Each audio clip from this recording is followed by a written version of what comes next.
na pala.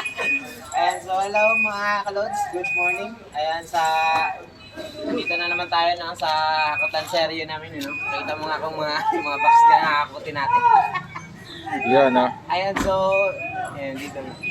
Ayan, so, sa mga naghahanap ng dyan, mga, ng trabaho, ayan, so, sa mga first timer, meron pa tayo dito sa, sa Joyway, no, bagong bukas, yung dating San Roque na pwesto. Ayan, so, makikita nyo dyan yung mga, mga requirements nyo dyan. Pwede, kung taga Cavite kayo, pwede kayo mag-apply dito. Ayan, nag-promote lang to, no, kasi, pwede. Kasi,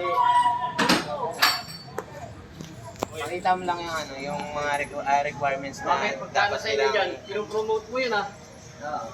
Ayos Promote natin. Hindi sa mga lang to, sa mga first timer ba, para naman meron sa mga trabaho. Di ba? Pwede. Good. Good yan. Para hindi na kayo patambay-tambay dyan sa inyo, maawa naman kayo sa magulang nyo. Yan. Di ba? Oo, wag kayong tambay-tambay dyan. Meron dito, Ito, 18 Galaw-galaw to kayo 28 years old, oh. Huwag kayong mga batugan. Tama. Oh. Pero hindi na kayo pwede kasi 28 lang eh. 28 na kayo, 28 lang. So, ayan mga lang yan, 18 to 28 lang So, yung yan. 28. Yung pwede, hindi na yung mga 30 dyan pa. Doon na lang kayo sa iba muna.